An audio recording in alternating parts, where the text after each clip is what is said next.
Welcome to this week's edition of Appleseed Legacy. My name is Gordon Spicer and I'm here to bring you the good green news. Lots to cover this week, so let's go. In business news this week, CleanTechnica.com has reported that Cochin International Airport in Kochi, India is now using 100% solar-powered energy. The move means that the airport is generating more power than it consumes from the solar grid and is selling off the surplus, making it the first grid-neutral airport in the world. Also this week, Phys.org has reported that the amount of renewable energy used by the information and communication technology sector is growing and will continue to rise over the next few decades as big companies like Apple, Facebook, and Google make the move to more renewable energy sources. In other business news, Tesla and the popular home-sharing rental site Airbnb are teaming up to provide chargers for electric vehicles at popular rental property sites. GreenTechMedia.com reports that Tesla has plans to install chargers for Model S cars in select Airbnb rental locations. In other news, Energy.agwired.com has reported that Panasonic may not dominate the nascent battery market for much longer. Panasonic currently leads with 39% of the market for plug-in vehicles, but is now being rivaled by LG Chem. LG Chem is the supplier for a large number of automakers such as GM, Volkswagen, and Ford. Also in business this week, EnvironmentalLeader.com has reported that agricultural giant Cargill has been able to avoid spilling more than 1 million metric tons of greenhouse gas emissions into the atmosphere by switching to more renewable sources of energy. Cargill hopes to be able to satisfy 18% of its energy needs by 2020 through increased use of renewable sources of energy. You know what? It doesn't stop here, and it's all good news. In science news this week, Phys.org reported that new research from Bangor University and Trinity College Dublin have found that the use of micro hydropower electricity generation has the potential to not only save the water industry millions of dollars, but also to help drastically reduce greenhouse gas emissions.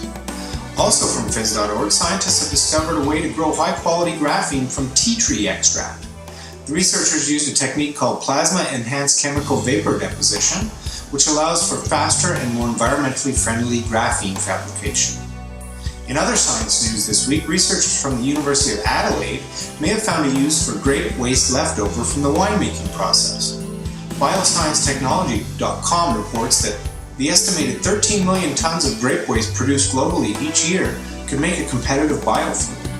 Speaking of biofuel, FarmyWeb.com has reported that a new study conducted by the Biotech Industry Organization suggests that the use of biofuel has saved approximately 589 million tons of transportation-related carbon emissions over the past decade in the US alone. In other news, news.mit.edu reported that researchers from MIT and the Federal University of Goiás in Brazil have found a new method for using nanoparticles and ultraviolet light to clean up environmental contaminants in soil and water. This method traps chemicals for easy extraction. With news like this, we are going to win the game. Check out our mission at AppleseedLegacy.com. Jump into our newsreaders too, updated daily. Check us out. In society news this week, TheGuardian.com has reported that a new ecological initiative in London has been put in place to try and encourage more wildlife in the city. The initiative is being spearheaded by the London Wildlife Trust with the hope of providing a permanent habitat for wildlife displaced by urbanization. In other news, Grist.org reported that while China's economy may be in some trouble, its climate efforts are still going strong. Despite upheaval in the financial markets, China's big industry leaders are committed to meeting emissions goals. Also this week, HeraldSun.com.au has reported that the city of Canberra in Australia is planning to run on nothing but renewable energy by the year 2025. The Australian city initially set itself a target of running on 90% renewable energy by 2020, but is on track to reach 100% within the next 10 years. In other society news this week, the Obama administration announced a number of measures to encourage the use of solar power and other sustainable uses of solar energy, as reported by the New York Times. Also in society this week, YesMagazine.com has reported that there is a new French law in place that requires all new commercial buildings in France to install either a source of renewable energy or some type of plant life. This new law is the first of its kind to be put in place at a national level.